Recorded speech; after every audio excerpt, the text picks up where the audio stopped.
Hi, everyone. I'm Kate Walker, a host for the SaltWire Network. I'm joined today by Carly Jackson, who is a professional goaltender for the Buffalo Beauts in the National Women's Hockey League. Now, chances are, if you're watching this video, you've probably been keeping up with the NHL playoffs that are now underway, as I'm sure you have been, Carly.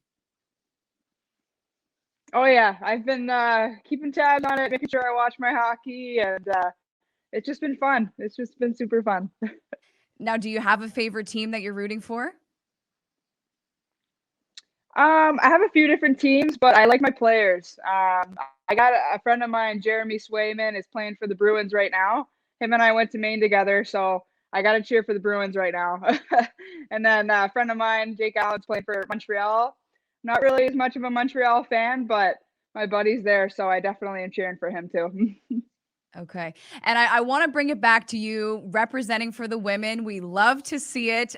Where did your hockey career start? Was it in Amherst, which is home for you? Yeah, so my hockey career started in Amherst, Nova Scotia, and I'm now playing professionally in Amherst, New York. But I started here in a small town, and I grew up playing in the Cumberland Minor Hockey Association. I grew up locally, stayed local until I went to the University of Maine for 5 years, and then after Maine, I got drafted to the Buffalo Beauts third overall, and now I'm very blessed and lucky. I get to play professional hockey, and I just signed my second contract for the Beauts, so I'm pretty thrilled. And what is that like, going from a small town in Amherst to professional hockey in the United States? It's special. I feel really lucky. It's a dream I've always had from being a little kid, and I still dream about it, even though I guess I'm doing it now. So it's pretty cool. But no, it's all the same. It's all hockey. I would say when I was younger, I used to think that it was this, this big thing, but it's just hockey. So it's so fun to be out there. It's so fun to stop pucks. No different from when I was 9 years old in the Oxford Arena or the Amherst rink. It's all the same stuff, just a little bit faster now, I think, but it's pretty fun. It's very, very enjoyable to be a part of. And you told me that you just wrapped up your season. You're currently home under quarantine. So, what was that like playing during COVID?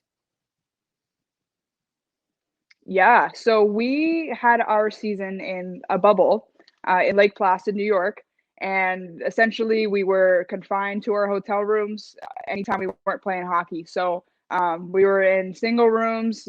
We followed, the strictest protocols in terms of masks. We had, meals delivered to our rooms and picked up afterwards. We were completely separate, and then we would just go to the rink. We would work out in our rooms, then we would go to the rink and masks on and everything and get ready for the game, and then we would go out there and compete. And I would say this year was really special for me because a lot of my family, a lot of my friends were able to watch through the streaming platform that our league uses through Twitch. So a lot of people got to see me play for the first time, and it was really special to me. And it was just really important that I was able to connect with some of my friends and family that I haven't seen in a long time. Yeah, I bet. And when you're watching the NHL playoffs, I know a lot of time the focus is on, men playing in the sport, but why do you think it's important for, women to advocate that hockey is a women's sport just as much as it is a man's sport? Exactly. I think visibility is everything, right? When you see it, I think you can be it. So, having women on TV, having professional women's ice hockey broadcasted, it's available, it's accessible, it's going to make it grow because the more that people see it, the more keen they are get to be able to watch it again. I mean, at least in my own experience, anyone that I've known who's ever watched a professional or collegiate level women's ice hockey game, they never leave disappointed. So it's so important that it's visible, that kids and people are able to see it, right? We want little kids to be able to see turn on their TV and see women with ponytails coming out of the back of their helmets or not, or just people who are awesome. And to be able to, for kids to look up to role models and to be able to see those people and envision themselves in that position one day, that's everything. So it's really fun to be a part of. And it's just so exciting to see how much it really has grown and how much just the visibility has grown over the past few years. Mhm. I was watching something that said, when it came to the WNBA, for example, it's all about accessibility. Where can we watch it? So is it the same when it comes to hockey?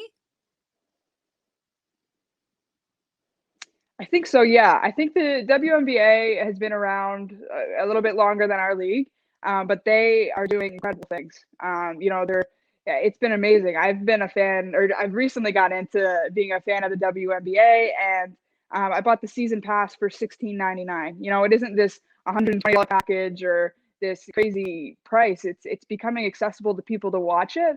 So in turn, the sport's only going to grow. These athletes are going to become known. They're going to be respected and acknowledged for their skills. Whereas before, I think it's kind of pushed under the rug, and it isn't acknowledged as much, but it's getting there, and it's getting a little bit more every year. And even our league as well, women's hockey is growing. It's on the rise, and in the next few years, I think it's just going to totally explode and be awesome, and just be an awesome source of entertainment, but also some role models for some kids coming up.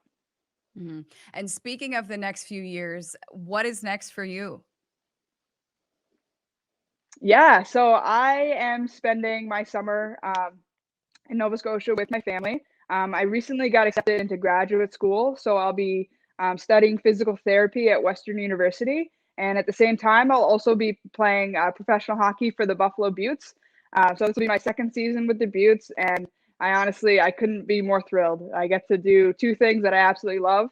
I get to continue to pursue my education, and I get to play hockey. So I'm a really, really lucky person. And then I get to spend the summer with my family. I actually got a job coaching in the local little league system that I actually grew up in. So that's pretty special for me to be able to give back to such an amazing organization that really helped me in my developmental years, and I just had so much fun. So I'm going to be able to give back to that program and just be with my family. I'm a very lucky person, and then I get to go follow my dreams. So I'm pretty happy. It sounds like everything is coming full circle for you. Yeah, it really is. It's COVID year has been definitely challenging, I think, for everyone. There's a lot of things up in the air. I wasn't sure what was next. I just knew that I wanted to play hockey, but a lot of things have really fallen into place for me the past couple of months. And I think everything happens for a reason. So I'm really lucky that I get to do what I do every day, and now I get to spend some time at home, and I'm really lucky.